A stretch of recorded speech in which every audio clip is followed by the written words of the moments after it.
Welcome to Cyclops is Waiting For Me, an X-Men animated recap podcast with Wolverine and the X-Men, episode 6, X-Calibre, spelled strangely. You didn't even warn me that we were starting. You just went right into the episode. It's fine. I'm ready. But holy shit, Rod. Somebody's excited to talk about a Nightcrawler episode. I am excited about talking about a Nightcrawler. I like Nightcrawler in general, and I'm so happy that most of the time when he's being written, they haven't ruined him, at least the times I've seen him. Yeah. I agree with you on that. I am JC. You can find me online on most things at The John Carl, TheJohnCarle. Cyclops is Waiting For Me is our bi-weekly podcast series. We are going back and watching every single X-Men animated episode that we can find, which we're also going to include an interstitial between this episode and our next one because of something we found out from Wikipedia. So that'll be fun. I just don't want to say the name of it until we record it because, we might fuck that up. This podcast started out with the original 1992 X-Men, the animated series, which was building up to the release of X-Men 97. And along the way, we completed X-Men Evolution. We launched our companion interview show, The Xavier Files. And since season 2 of X-Men 97 has no release date, and we are in the month of February, this goes up in March of 2025, we are dedicating the entirety of this year to Wolverine and the X-Men. And some quick reminders, we're a recap show about a series that started over 15 years ago. There will be spoilers if you don't want spoiled for it. If you don't want it spoiled for you, Jesus. Okay, maybe I don't have my second. All that energy just sucked out of the room. Pause the podcast, watch the episode, and come back. I would also add, we are watching this for the first time, so if you comment, please just don't spoil it for us. And we're currently not sponsored by or affiliated with Marvel Animation, Disney, or Disney Plus in any way. All my commentary is to continue to ensure that. It's called alienating the sponsors, Rod. Don't forget to follow us on social media at Cyclops IWFM Pod on Instagram, Threads, Blue Sky, if I ever remember to post on it, and Facebook. And at the time of this recording, TikTok is still active. Yeah, we'll see. We get hairy once we get into April. That's when we're gonna really have to figure out. Speaking of, we forgot to talk about this last episode. And I don't want to get too much into it, but Brave New World has come out. I think by the time this comes out, you've had a month to see the movie, so hopefully there's no spoilers at that point. I think we're both kind of like that. This is a solid movie, not the best thing that's ever been released by Marvel Studios, but like good standard Marvel action movie. And I do like, so we officially have Animanium now in the MCU. They have a source. Didn't you reference that at one point? That like, what if the Celestial is made of adamantium? So I think I cited someone else's theory, but you mentioned it. You didn't create it, but you mentioned it, and I've given up any sort of Marvel theories because of that. I've read about that. That's another one of my dumb things that I just mentioned. There's a lot of it too, because if it's the whole Celestial that goes down into the core of the Earth, that's there's literally enough for like a quarter of the population to have some or something. If you had a being that was the size, like it was the inside the egg of the Earth. That's a lot of metal. It's a lot of metal. Don't get me wrong, but I think the scale of the Celestial, like I don't know how big the fucking thing actually is. Yeah. That's the hard part. Like it's massive, and like you see it coming out of the water, and you see how big its hands are and stuff like that. But it's also like I don't know, like how many feet tall is the Celestial? And I'm sure I can look it up on Google. I'm not going to do that. I'm sure I'm going to have other stuff I'm going to have to Google during the course of this episode. But I don't know how big it actually is, and then compare that to like mineral deposits of XYZ things, yeah, because it's still finite enough that countries are ready to go to war for it. Yeah, and that brings my other point, and I mentioned this in something I wrote on socials, that even though like there's obviously things that could be better about different parts, I like that it was a good like solid little Marvel movie, but had like sprinkles of things to come, if you know. And I feel like all the time they spent in Japan and Animanium and stuff like that has to be like setting up stories for Logan and maybe Lady Deathstrike and stuff. Like, I love the choices of that. I know like other choices of characters and stuff were kind of like debated. Like that little section was like really cool. We also definitely lost two characters from it, and one was Diamondback, who was a member of the Serpent Society. And then the other one, it was speculated they were a member of the Serpent Society, but Seth Rollins from WWE went and recorded a whole character, and then the entirety of his character got cut. So I don't know if this is true. I was told that he played Sidewinder, who Giancarlo Esposito played. I don't know. I just know he did not end up in the final movie. So I think that's why he knew that he wasn't going to be in it, from because he saw Giancarlo get announced as that to get that character's name or whatever. And so that's fair. Hopefully that's tough, because it's like, I don't want to say like wrestlers are necessarily bad actors, but then you have like such a highly like regarded actor come into that role. It's hard to like imagine that being, someone else. So a few different things are mentioning he was a different character named King Cobra. So okay. It wasn't exactly, it may have been the same character role, but it was not the same character. So yeah, like he was the one at the beginning of the movie or whatever. Yeah. But yeah, now at the same time, I feel like they didn't go as much into the adamantium as I thought they would. Mm-hmm. It was just kind of. I'm actually glad they didn't. I liked it being light. You didn't want to see like Logan just jump out of the middle of the Celestial. No, I did not. I was kind of hoping we would see at least some like little, not a Trask necessarily, but like whoever was involved in the Project X stuff, like just a name pop up or something. Mm-hmm. But we still don't know how that's going to be introduced. This could still be a weird like battle world situation, right? Right, because we know that Beast exists in a different live action world. Yeah. Spoiler, if you haven't gotten it at this point, you're kind of fucked. But we know that there's like the coming collision of the others. Does that mean that a world that had the X-Men, once Battle World is resolved, they're just a part of our shared history, and certain people know about the merged worlds and others don't? Like, that's a whole thing that could happen. So that's kind of, and I heard that's kind of how everyone's speculating the Fantastic Four are going to fit into this. Right. And I kind of dig that, because that's how it feels like. That's how they're going to be able to have each team keep their tones.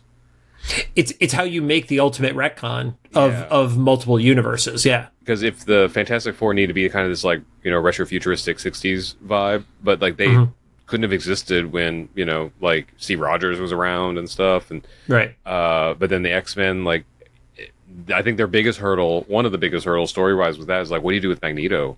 Yeah. How do you have a guy who was a Holocaust survivor when it's going to be literally 90 years since the war had happened? Yeah. So interesting there. Anyway, it's a nice little like we're dipping another toe in the MCU into like the mutant world, but today we're talking about Wolverine the X-Men. We're going to be talking about season 1, episode 6, titled X-Calibre. Once again, weird spelling. It aired on February 20th, 2009. Currently sits at a 7.5 star rating at IMDb. All right, so before we get into the episode, we do have to talk about the title of it. So, X-Calibre was a team in the X-Men universe and books, usually tied to Captain Britain as the leader of it, along with Megan. Shadowcat was a part of that team. Nightcrawler, infamously a part of the team.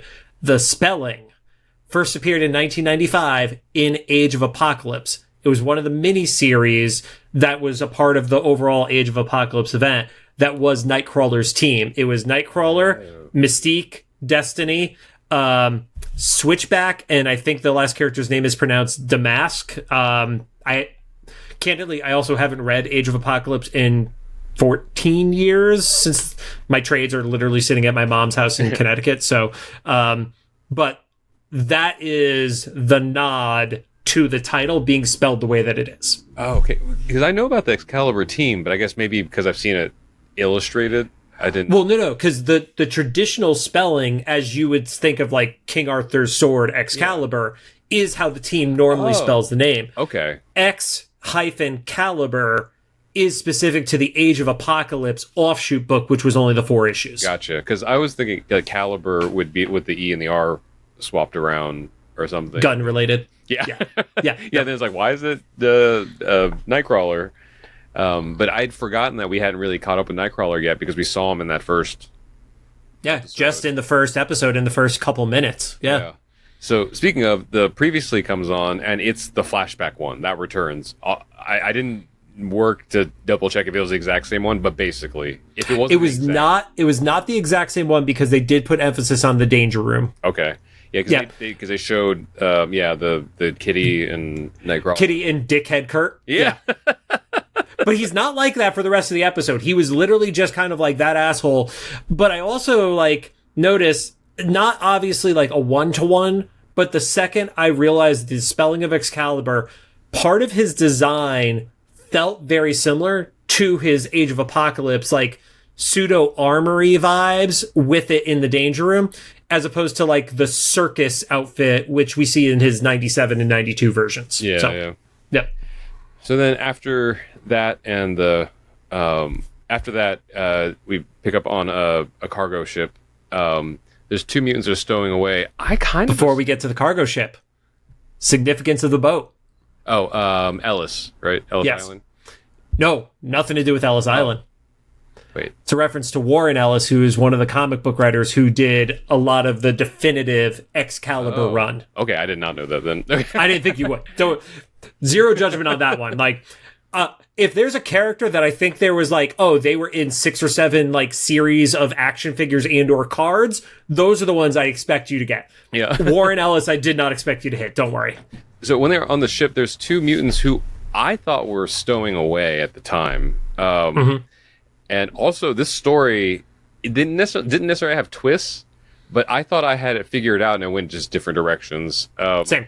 But I thought one of these characters was Leech. Same. I thought the dude was Leech. Yep. I'm not sure who the girl was supposed to be because she had like her eyes glowed. She's like, something's coming. But then we find out. I said this on the last episode. The wikis, have started to get very, very weak. Like even just the like Marvel animation wiki is barely filled out for this thing. There's next to no trivia facts on IMDb or anything like that. So us speculating is Leech, unless Steven tells us at a show, right? That's who it was. Like there's not a lot to go off of in this because, you know, a lot of them are just like additional voices too and don't even get named. Yeah. And maybe that's like I mentioned last episode, like a Larry Houston type of cameo where it's like African mutant number 4 or something.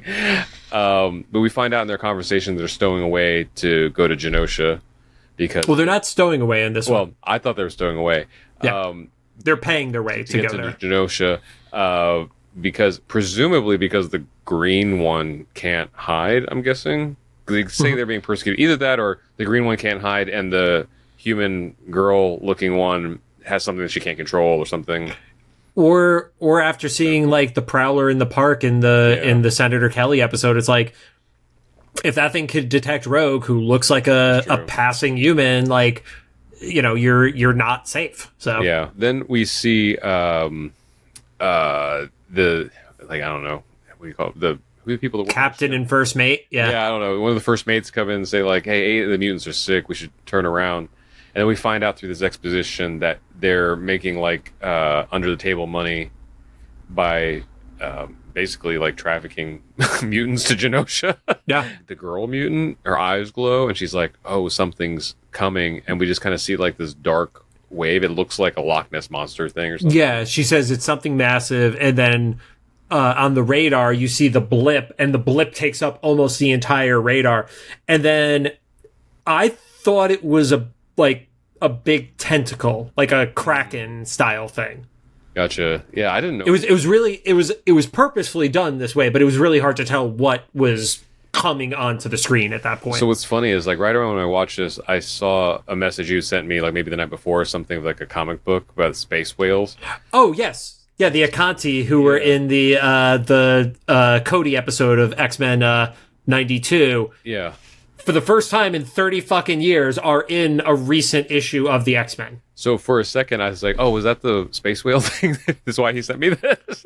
Nope, no, because I watched this today as well. Yeah. I didn't do like my day in advance prep like I normally do. So so I totally threw you off with that text message. But we don't see what the thing is, and then that's their like dramatic cliffhanger cut to the opening credits. Mm-hmm. When they come back from that. At the mansion, we see Logan blindfolding himself in the danger room, and he tells the danger room to set to level 10. Danger room's like, it's too dangerous, it's not authorized. He overrides it. Then he does his big training battle sequence, and then essentially stabs Kitty. Yeah, like she would have been dead. If this was Kitty from Evolution, I think she might have died. Yeah, so I guess he senses her there, or the machinery has stopped, because he takes his blindfold off with his claws popped out, and it's in her abdomen, but she's like translucent, so she's kind of phased. Yeah, it's like kind of vibrating as it's in her gut. And she's there to tell him that Cerebro found Nightcrawler, and he was like, "Oh, okay." And I actually kind of like the humor in this show, especially with Logan, because she's like, "Cool, we'll see you there in a minute," and then she walks off. She's like, "Resume program," and then a giant hammer swings out of nowhere, and just knocks Logan to the side. Well, even right before that, there's a great moment, because it's Beast sent me down here, or sorry, Beast. I was looking for you, and he's like, "Well, not now." Yeah. So that all happens, and then we go to another cargo ship. I think this one's called the Avalon. And yes. There's which I will hop in really quick. So in the comics, there is this whole like other world is literally another name for it. Mm-hmm. And Avalon ties into the story of King Arthur, X-Calibre, like Merlin and stuff, as those interact within the Marvel universe. So that also is like a part of this like X-Calibre thing. Mm-hmm. And they weren't hitting us over the head with it. It was like, it's a if you know it, cool, but not knowing it, I don't think takes anything away from it. And I don't know about you, but like where I grew up, Avalon was the name of an apartment complex where all college kids would stay, basically. Oh, that's funny, because the Avalon apartments I know are the ones that are next to Universal Studios, but I think they've like reduced their name just to AVA. Because they've gotten bought by new companies, I think 3 or 4 times since I've moved to LA. Mm-hmm. But every time you could tell they need to reincorporate as a different name, but they don't want to let go of the recognizability. So it's like, instead of Avalon, we're Ava or whatever. Like, watch three more purchases down the line, it's going to just be called Otherworld. Yeah, there you go. And I mean, that's Rival Studios. I was going to say, it's by Universal. Otherwise, though, because I grew up a Midwest church kid, Avalon is like a church thing. I couldn't even tell you what for. There was a Christian vocal group called Avalon, who could sing. I will say that. A little Easter egg, though, trivia. If you were also a 90s church kid, youth group kid, and you know who I'm talking about when I say Avalon, there's a concert DVD that has a black and gold cover that they perform in Nashville. If you watch that DVD, I am in the audience because I was paid extra that summer to be in a bunch of different stuff, and that's one I know I was definitely in. And you see me standing there, and there was a storm happening that night. So if you see like these weird like spotlights, is because not all the extras could make it because the storm was so bad. So they just spread us around the floor and then only spotlit the sections we were standing when they were filming. So little. And for those of you who don't know, Rod used to have much shorter hair. Yes. Yeah, this was 2002. So this was 23 years ago. Jeez. Okay. Yep. That's depressing. Nightcrawler. So on the cargo ship, there's a mother and her visibly mutant child. Yes. The mom we don't know about yet. She's at least human presenting. Are about to board a ship. The guy at the front is like, he takes an envelope of money, and she was like, "You can check it." And he was like, "We'll check when we get on. You better hope it's there." It's like implying that he would just throw them off the ship. Yep. Did you start to recognize who the kid was before he started talking? No, even when he said who he was, I don't think I know. Did we see him before? He is in X-Men 97. He is on Genosha. Oh, okay. He's in the when they're the 5 seconds of happy time they have. Yes. Yeah, he was at the gala, so we know he's fucked. Yeah. Yep. Oh, that's sad. Yep. So they're passing the rows of the shipping containers, and we just kind of see it. At first, it looked like portals, but we kind of figure out that it's like Nightcrawler's like teleportation, like the Banff. Yeah. Yep. And he's on the ship. So at that point, I thought the story was going to be Nightcrawler was like smuggling people on so they didn't have to pay the ship people. because earlier they had made a comment like, "Oh, he's having a lot of motion in the city," and then we saw him on the ship. So I was like, "Oh, he's like doing a goodwill of like," because he doesn't know Genosha's bad yet. And I mean, we don't know Genosha's bad yet. Well, we know. Like, Genosha as a concept is not bad, Rod. it's just always. It just gets blown up with massive casualties every time. Nothing good ever happens on Genosha in the end. So at that point, I thought he was like helping people like who couldn't afford the under the table payment and like teleporting them on or something. Well, because you also see at the bottom of the gangplank. That's what it's called, right? Oh, where they walk off the yeah. No, that's I don't know. The stairs to get on the fucking boat. Okay, yeah. There's one guy who shows up that he's like reminded is like, I've told you before, you're not getting on the ship if you don't have enough money. Yeah. So that really lends itself to your thing of like Nightcrawler's helping people get on this because they can't afford to. So, and then that triggers a flashback for him of getting chased in presumably in Germany. That's usually where his backstory is. Yep. It did make it look like it was like in the 1800s. I know that can't be the case, but they just portray Germany as like eternally in the 1800s. It's kind of like this was like a town that was like lost in time. Like they didn't keep up with modern technology. Because let's assume this version of Kurt is on the older side of the team, so he's like late 20s, early 30s, give or take, right? So if this came out in 2009 and he's at 35, let's go extreme. That meant it was 1989 at the latest. Right. And these people were still like, oh, this is a village that would be chasing fucking Frankenstein. Yeah, so. It was just short of the pitchforks. Like, yeah. You know? But same. They did have clubs, though. Yeah. Whatever. And back on the ship, the crew are talking about the Ellis ship, what they called getting stripped and dipped, but I don't know if that's a actual nautical terminology. Immediately knew what they meant, though. I am going on safe search while I'm typing that. And they just assumed that pirates had taken the ship. So... Sorry. Oh, is it? Stripped and dipped is a method for removing paint and other imperfections from wood and metal furniture. That sounds right. Okay, so they just made it up for the show. Nautical? And process of completely removing old paint and coating from a boat hull. Yeah, so not really. I don't think they're using that right. So the crew are talking about this in the kitchen. So I don't know if it's exclusively like kitchen staff or not, or they just happen to be in there. But they're preparing. I know that is called a galley. Yeah, there you go. I know that's the one thing I'm going to contribute. So they were in the galley talking about this. I have to also note before the captain comes into the galley, the mom that we saw earlier is wondering when the food's going to come out, and the captain's like, "You get paid for."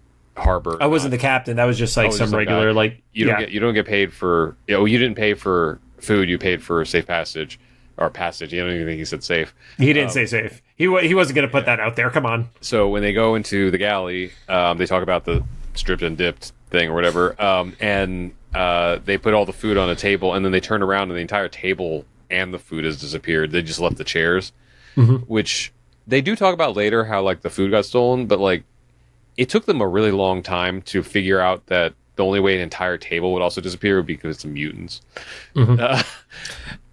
They're not the smartest pirates. Or those aren't even pirates. Those are just shipping container guys. Yeah. So then we hear the bamf sound in the hold where the mutants are, and everybody turns around and the table of food is there. So presumably we don't see them eat, but we presume that they're eating. So we're going to play our favorite game, and Rod, I would love one day if we have a theme song for this. Okay. Who are those mutants? Oh my god. So I know Squid Boy. Aside from Squid Boy. Yeah. Oh, I think I recognize Dazzler. Was that Dazzler in Thank there? you. That was the only other one I was expecting you to get. It's totally fine that was the only other one. And I only recognize that one because that design was from a specific cover or something that someone has shared with me, because I wasn't familiar with that Dazzler, the one with the face paint and everything. So that is the original Dazzler, like 1970s debut when she was like a literal disco queen. Okay. There's one other character that I could have gone either way with you getting. Later when the girl reveals that she has wings. Uh-huh. Oh, because she was also in Genosha in 97, right? That's Pixie. Okay. Yeah. Nobody else was I expecting. Okay. To get, so. Were anybody else important in there? No, some of them I legitimately had to look up. So yeah, no. I literally called the one girl Goth Girl until I looked up her name after the fact. So gotcha. Yeah. So after the food appears in the hold area, we see the ship's crew sleeping, and Nightcrawler, not being very subtle, just steals their pillows and bedding from underneath them, literally. Which, intent totally makes sense. How did he not think that they were not going to get caught with those items? Things, yeah. Literally, the table. I understand you can steal food. Steal food, great. They're not going to be able to, identify who ate the food. But the table's still there. Yeah.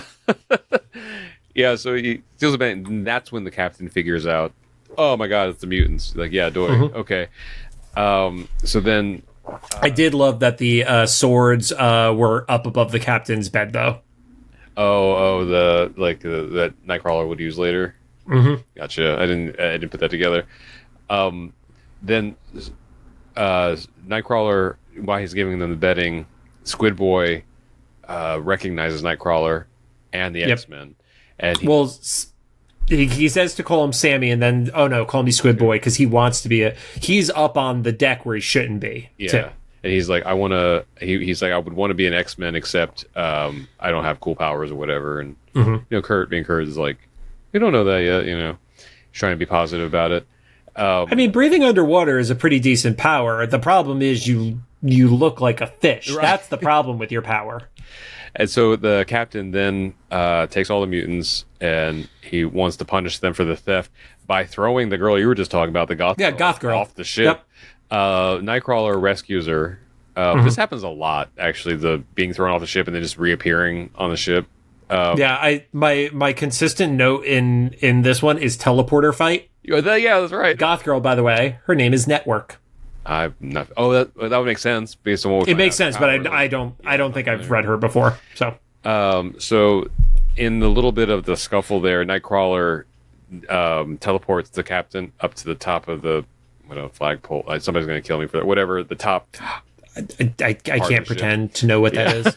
The part that you go on in Assassin's Creed when you're one of the pirate ones, and he's basically threatening to drop the crow's nest. Maybe, I don't. No. And you can stand on very tip top, so you can get the view of everything. But it's something that only an Assassin's Creed character could do, or Nightcrawler. Okay, the antenna. Sure, yeah, yeah. There's people out there that that do boat stuff. They're just screaming at their device right now. If we have people that listen to our show that are passionate enough to scream, I'm happy. Yeah. So he's threatening to drop the captain from, basically a couple stories up if he doesn't treat the mutants better, feeding them, giving them bedding, especially because he's been paid to do it. So Nightcrawler gets, then Spiral appears. So the boat pops up. There's a girl chained to the front of it. And then I've referenced this show in the past. I don't think you had seen it, or you didn't have the same memories of it as I did. This boat literally feels like the pirate ships from the Pirates of Dark Water cartoon.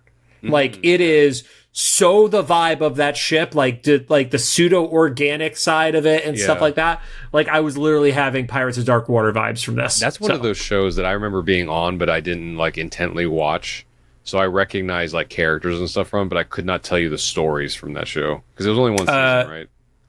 It never finished. Yeah. The conclusion of the show apparently happened in the video game, which nobody ever played. So it's kind of like Echo the Dolphin was so hard, no one found out that there were aliens at the end of that game until decades later.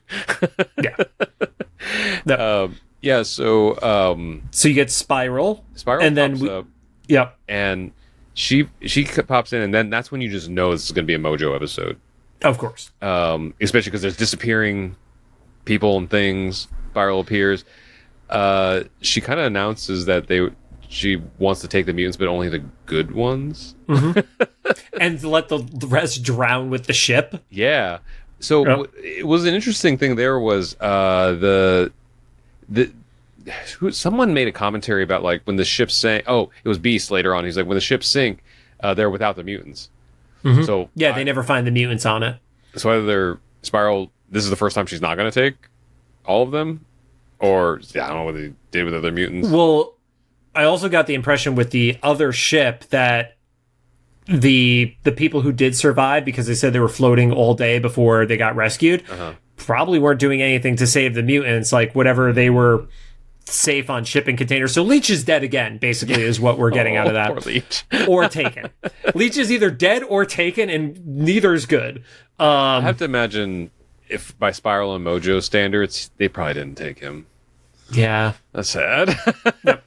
But then the three characters that we get, they referenced that these were the Reavers, which I don't necessarily know if those were the Reavers or not, but the characters were Reese, Bonebreaker, and Skullbuster, according to one of the wikis. I don't know how accurate that is. Okay. I guess I could look up to see if Reese, the one with the skull face, was a Reaver or not. I did hear them say Reese at one point. That was kind of random. That took a turn because it went from me thinking that this was going to be about Nightcrawler, like smuggling people onto a ship, to like Mojo out of nowhere.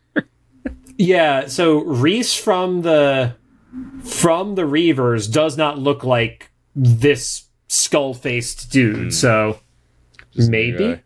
Yeah. But then back at the mansion, Beast, Kitty, and Logan are watching security footage of Kurt. I think this is where Beast mentions the thing about the ships going down and yes. There being no mutants left.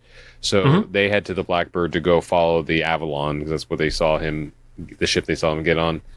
Back at the ship, Spiral throws like a drone camera, basically, for Mojo to evaluate all the different mutants.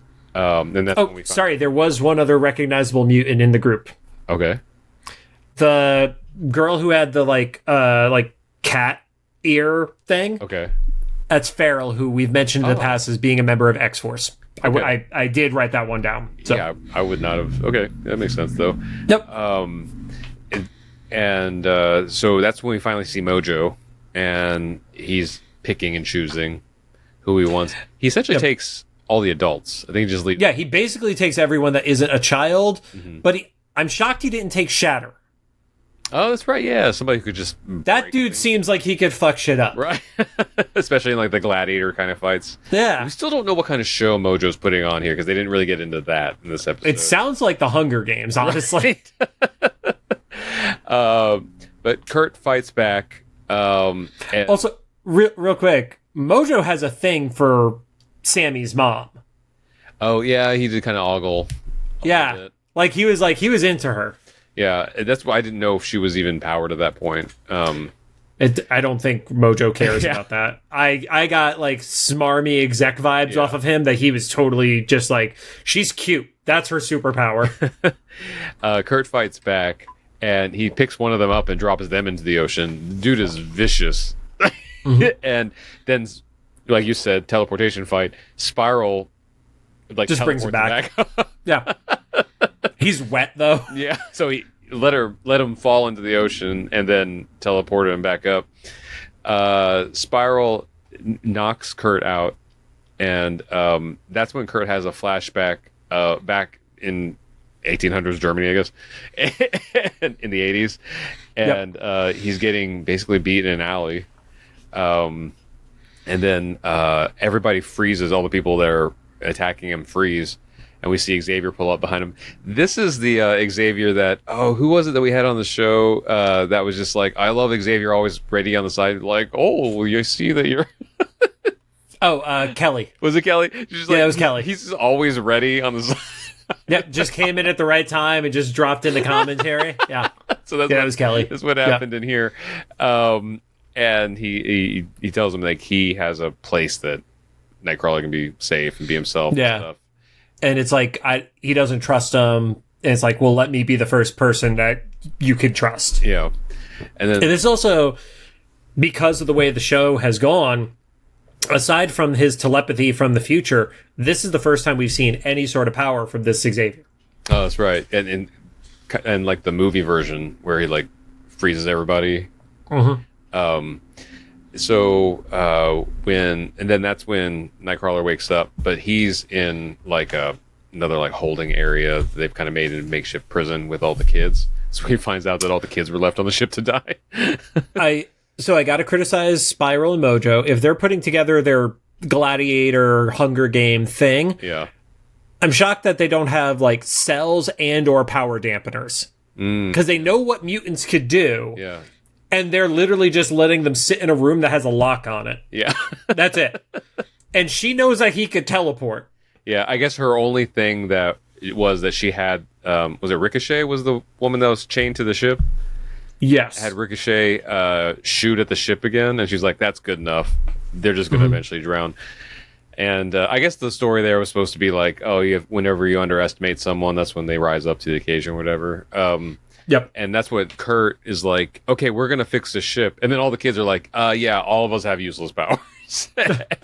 And he's like, well, let's see, like we're already going to go down with the ship. So what's it going to hurt to try? So he goes through and asks everybody what their powers are. I guess Network says she can talk to machines. One guy says he has goop coming from his hands, which is oddly specific. The character's name, I've never heard this before. Vandaloo. Oh, okay. Yep. Huh. All right. Yep. And then Pixie. Yeah. And then the big guy who doesn't talk can shatter stuff, so he's just referred to as Shatter. Yeah. And then they have Squid Boy, obviously. Yep. And they kind of do the third act of a superhero movie thing where like their powers kind of like dovetail into each other to fix the ship. Like it's a little montagey. The goop guy, I think he was the one that was kind of him and Shatter are like, okay, you guys are clearly useful because like the ship's broken, you make glue, and you can break things. That's immediately useful to this. Pixie did nothing. I did like at the end of the montage. She what did she do? She put the she put the flag at the top of the. Couldn't do shit. Kid. And I mean, she's like a chaos fairy is basically her MO. And she does stuff in the comics tied to Avalon and shit like that, but it's like, yeah, your power actually does suck. Yeah. I thought that we were going to see her like taking ropes up to the top or something. Like something useful. Yeah, because Shatter was like breaking up pieces of metal so that what was the guy, Vandaloo, could like glue them to the side of the ship and stuff. Now, Kurt does something here that I'm not familiar with. He was teleporting water in chunks. He was making water holes out of the ship into the I've never seen that used before either, but logically it makes sense. Like if your Banff is a hole, I think he would have had to do it like 7,000 times, but it kind of made sense. The first time he did it, I thought he was going to teleport all the water. I was like, that would be that's what I thought too. Also, for the size of what that hole was in the side of the boat, it was sinking so slow. Yeah. And the room that he went into with the hull breach, there was barely any water in it. Yeah, it was a wading pool. They could stand in it. Yeah. But then Spiral comes up from underneath her ship and she's like, oh no, the boat's still floating. It's like, well, you left a bunch of superpowered people. One of them, who's a glue man on the ship, they must have figured it out. So they fire the ship again. Then they're like, Kurt, can you teleport that far? Very short question, because yes, he can. So he teleports from inside his ship to the very edge, climbs up, and then with the swords, he took the swords. With the swords. Then the repaired ship, just like Ursula impales.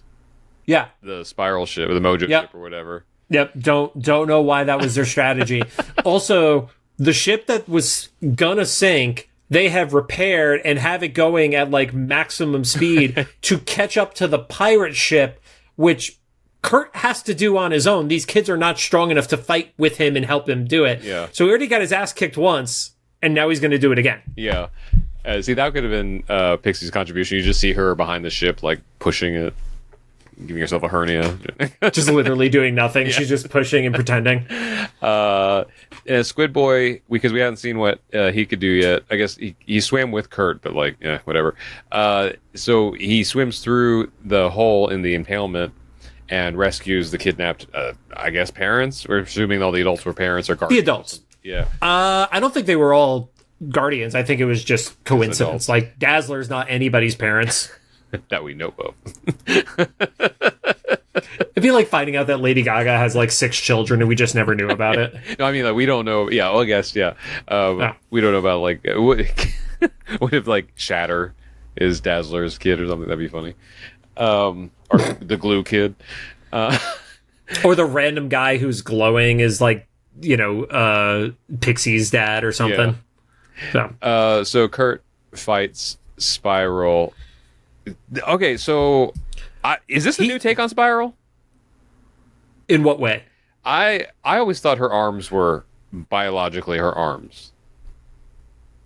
I don't know enough about her origin to say that. So I'm just familiar with mainly from Children of the Atom video game. They were just, and a little bit we saw of her in the X-Men shows, that she just had multiple arms. That was part of her thing.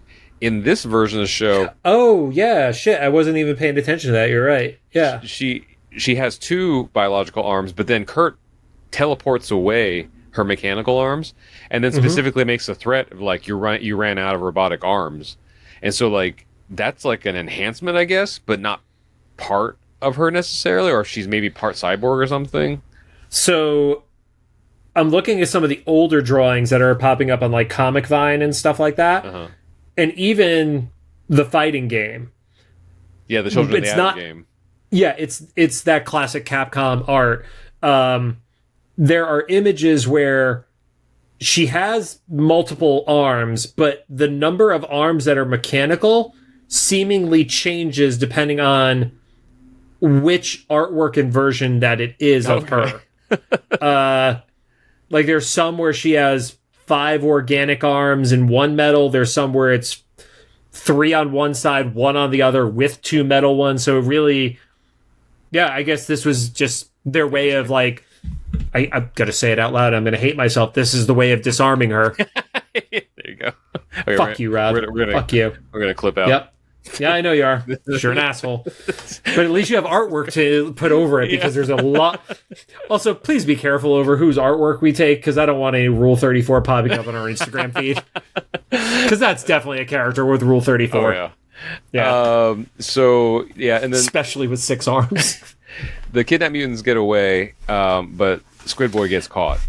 Yeah. Well, Kurt has also murdered the other guys by, like, breaking their hearts, like the center chest pieces. He literally murders all of them. Yeah. Squid Boy gets caught, but then I guess they forgot that Kurt can teleport. So Kurt saves Squid Boy teleporting, and then goes back to whooping Spiral. Oh, and that's when he takes her arms. Yep. And he's like, "You run." Right before that, though, we do get the moment where it's, well, why are you doing this? And we find out it's like a gladiatorial game. Yeah. And they called it Lethal Combat. And I was like, as the most thinly veiled Mortal Kombat reference possible. Yeah. Lethal Combat. That's like one of those knockoffs. Remember that whole era of, like, knockoff Mortal Kombat games? I mean, that still happens in mobile games to this day, where it's like Call of War, Field of Duty. Yeah.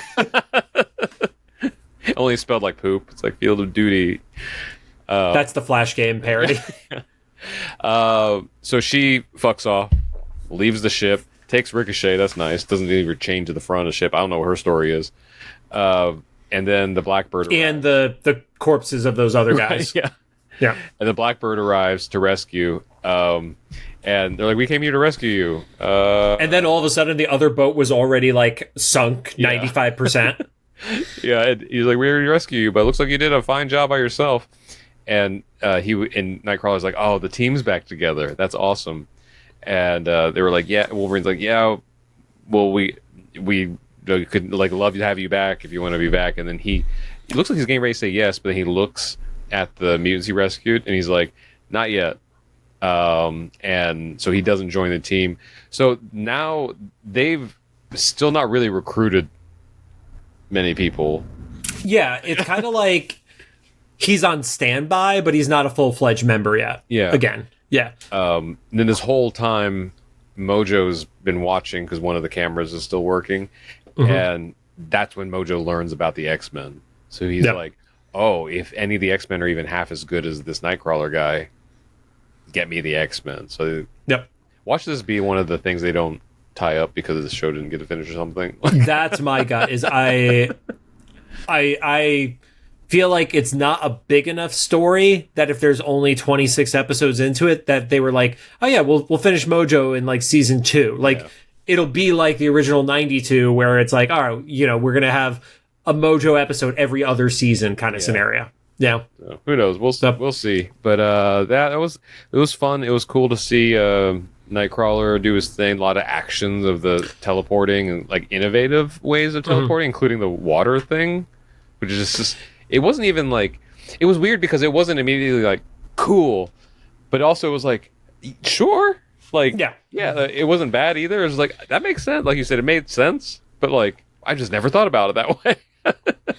I also imagine as like if it's similar to Evolution where it's the brimstone dimension, it actually just puts out a bunch of lava in the brimstone dimension. There's a bunch of them. They're just like fuck. Yeah. I'm curious why Kirk came across as such an asshole in that first episode. Oh, right. Because he doesn't have that vibe in this episode. Maybe they're just trying to show he was young because we still don't know really like how long ago that was, right? Yeah, we do. Oh, we do? It was only a year prior. Oh, okay. Never mind. Then all that. Yeah. Then I don't know. Yeah, the training room thing with Colossus, Kitty, and Nightcrawler was the 1 year. So maybe it's 1 year and 3 months at this point, or whatever the time frame is. But it wasn't like young Kurt, unless this changed him because of like, oh, I lost Xavier, I lost everything. Maybe that's why. Being on the street humbled him. Maybe that, I don't know. I also like, how I feel about Book of Boba Fett, where it's like, oh, one thing changed somebody's entire life. No, it didn't. Yeah. That's I'm not going to spoil it, but in Mufasa, I like that movie. However, the reason I am bleeding for some reason. I don't know. Okay. Your cat's on the piano, so she didn't bite you. So I guess just watch out for your 40s, kids. You'll just start bleeding. Just randomly bleeding. What was I saying? Oh, Mufasa. I like the movie, but you know that they were going to give a reason why Scar and Mufasa become kind of enemies. Right. Because they showed similar to Transformers 1, where you had to figure out why Optimus and Megatron became enemies. Yeah. Because in the trailers they show that Mufasa and Scar are like adopted brothers. The reason they gave in that movie to me was like, you explained so much else in this movie that was so good. That one I don't completely buy. Right. Okay, but sure, whatever.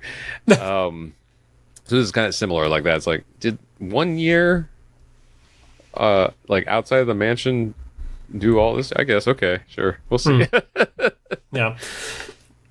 And then outside of the digging that I did to like pull the details on like the Age of Apocalypse, X-Calibre name and stuff like that, the only other thing I could find is Ricochet in the comics is Ricochet Rita, who is an alter ego of Spiral.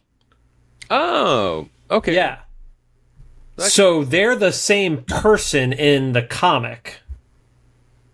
Okay. The real name for Spiral is Rita Wayward, and Ricochet Rita is Spiral.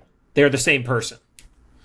Okay. So if they ever return to this, that would be an interesting dynamic. That would also kind of explain why like the Ricochet character never really interacted. Like Spiral would command Ricochet, but we didn't get any character. None whatsoever. Yeah. Huh. Okay. Yeah, I'm curious on that one if there's something deeper to it, or if we're ever going to get back to it. Yeah. But yeah, Rita is Spiral. That's the only weird thing about all of it. Okay. Interesting. Yeah, but I'm still liking the show. Like you said earlier on, I'm confused with what the format is now. But right, because we got that first Storm episode, which was the mission of the week vibe. Yeah. And now we're 2 episodes deep with no mission of the week. And no new team members, right?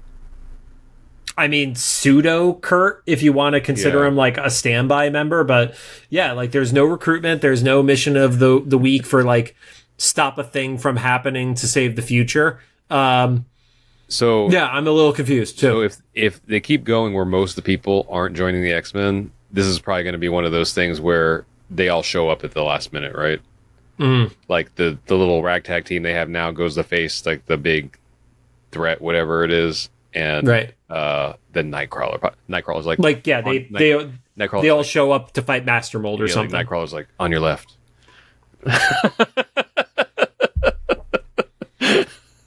Yeah. I don't know. Well, I don't know. I had fun though. You have anything else?